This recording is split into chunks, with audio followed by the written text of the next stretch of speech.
मैंने पहले कह दिया, देशी विदेशी कंपनियों को ठेका देने की क्षमता ही प्रायः एक्सेप्शन अपवाद को छोड़ दें राजनेताओं में रह गए।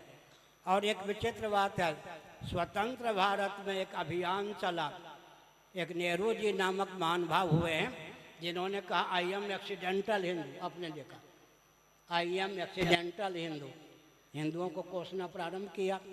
लेकिन थोड़ा विचार कीजिए, उस समय धर्म सम्राट स्वामी करपात्री जी महाराज हमारे पूज्य गुरुदेव को नीचा दिखाने के लिए गुलजारी लाल नंदा को आगे करके भारत साफ समाज की स्थापना की गई। ये कूटनीति है, अंग्रेजों की कूटनीति नेहरू जी के माध्यम से क्रियान्वित हुई।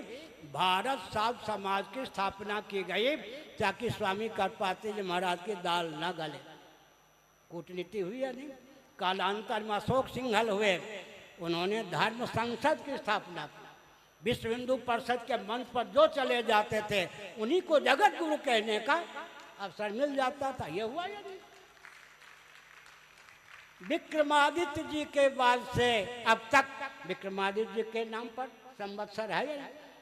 सुन लीजिए कान खोलकर, विक्रमादित्य जी के बाद से अब तक सनातन वर्णाश्रम व्यवस्था को कुचलने का भरसक प्रयास किया जा रहा है। जो हमको विकृत करने चले विकृत हो गए, जो हमको विलुप्त करने के लिए आए विलुप्त हो गए। फिर से मैं बोलता हूँ, गीता के पहले अध्याय पर ध्यान देंगे मीना जी। जाति धर्मा कुल धर्मा च शाश्वता, कुल धर्मा सनातना। आजकल जातिवाद को कोसने का व्यसन चल गया है। गीता के पहले अध्याय में अर्जुन का क्या वचन है? संभावित युद्ध के चपेट में पड़कर कहीं सनातन कुल धर्म जाति धर्म में विकृति ना आ जाए, इनके विलोप का मार्ग न प्रशस्त हो जाए। जाति धर्म कुल धर्म के स्वरूप को, स्वभाव को, प्रभाव को समझकर इनका अनुपालन करना चाहिए। धोखे में भी जाति धर्म कुल धर्म को विकृत और विलुप्त करने का प्रयास नहीं करना चाहिए। जो जाति धर्म को विकृत करने चले पहले विकृत हो गए। स्व विरोधी एक मनोविज्ञान है, जो जाति धर्म को विकृत करने चलेगा पहले स्वयं विकृत होगा। स्व पर विरोधी नहीं होगा, स्व विरोधी। और जो जाति धर्म को विलुप्त करने चलेगा पहले विलुप्त हो जाएगा। और जाति धर्म कुल धर्म तो शाश्वता है।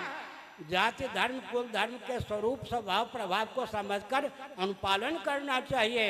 इनको विकृत और विलुप्त करने का प्रयास न करें। पहले ही मैंने संकेत किया, शिक्षा रक्षा अर्थ और सेवा के प्रकल्प संतुलित रहें।